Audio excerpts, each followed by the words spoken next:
curriculum. What makes a good teachers? The role played by the teachers in the development of the abilities possessed by the students is great.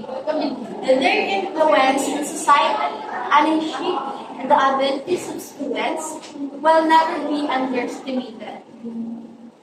As the second parents of the learners, the teachers will serve as a guide to the growth and development of any ability that the student has. I have a question. What should a competent teacher their highest defining quality? One of the qualities a good teacher should possess is readiness. An example of a good teacher is one who has in-deep knowledge of the subject being taught and can apply it to other fields. Any questions from their students can be answered by him or her.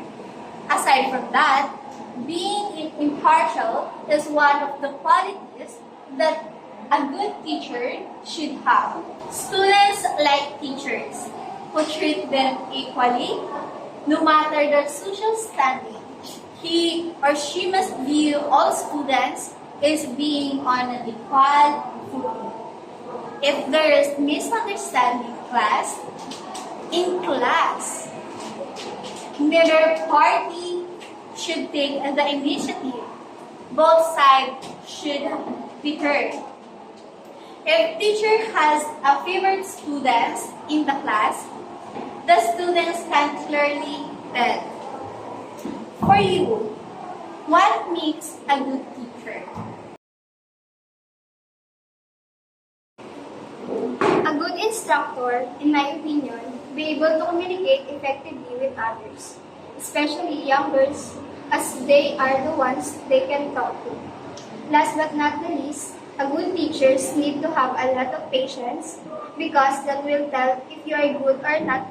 Because if you don't have a lot of patience, you will quickly get bored and the students will fear you and say that you are not a good teacher.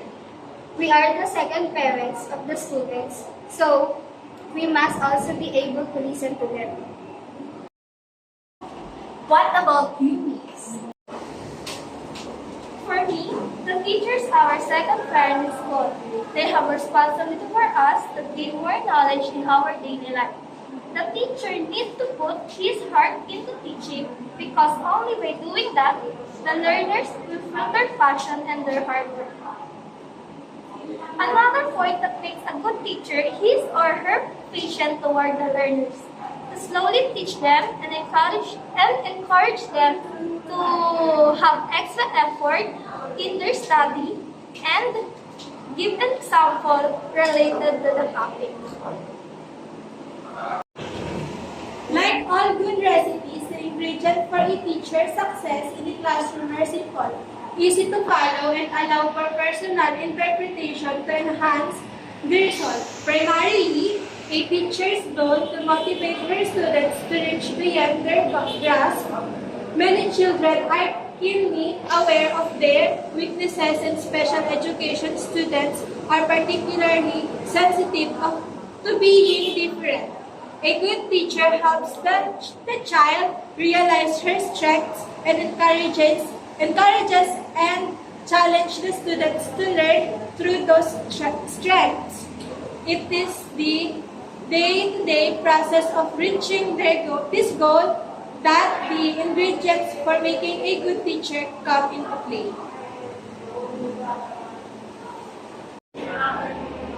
Good teachers don't speak negatively about their student to anyone. Flexibility allows the learning environment to be fluid and creative. Be upbeat and positive and ready to adapt the student moods and needs. Maybe the lesson plan can be more effectively learned if the students stand and move about, play a game with information, or talk about something else that is important to them at the moment. Communicate with me, the student, and his parents on a regular basis. The more open and direct the dialogue is coming, all the parties, the more involved parents and children become in the educational process. As a teacher, you don't have to be smart. All that is needed is for a child to learn something from what you are teaching. And as effective teacher, you need to bring out an ability of the student because a great teacher bring out the best in their student by challenging them to think for themselves. And a good teacher know how to motivate their student and makes their lesson interesting so that student fall asleep.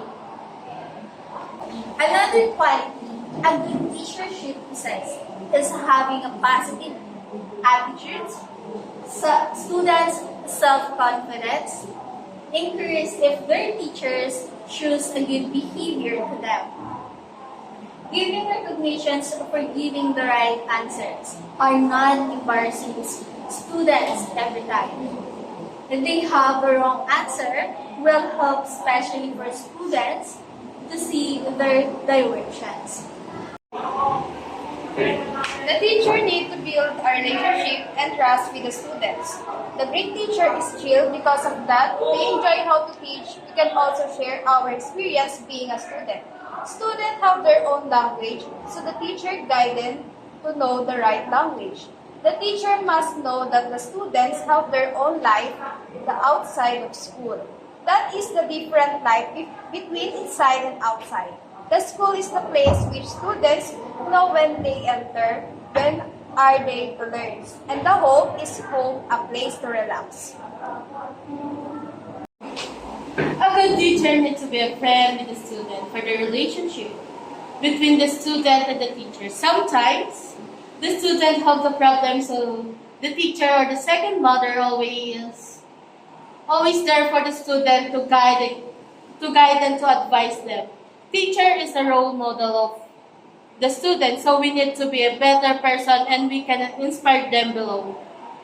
We can inspire them how to be a better person, tell them the importance of education and motivate them. Mistake is a lesson, so don't be afraid of mistake. Some qualities of good teachers: good skills in communication, listening, collaboration, adaptation, patient, and help every student to encourage them to study well for their future. And always work as a professional, as a teacher. Other characteristics of effective learning teaching including an engaging classroom, presence, value in real-world learning, exchange of best practice, and lifelong love of learning, and make their student always participate in their lesson. As what Yale said, the best teachers are the ones who teach the whole child. Their visions of education is not limited to the tangles of academic achievements, but encompasses a daily doses of compassion, flexibility, communications, humor, imaginations, and the willingness to be open-minded. Most importantly, a good teacher is someone who uses both his head and her heart in equal measures throughout the school day. Compassion is an understanding that the students may be frustrated, angry, or just unable to focus on the academics at hand.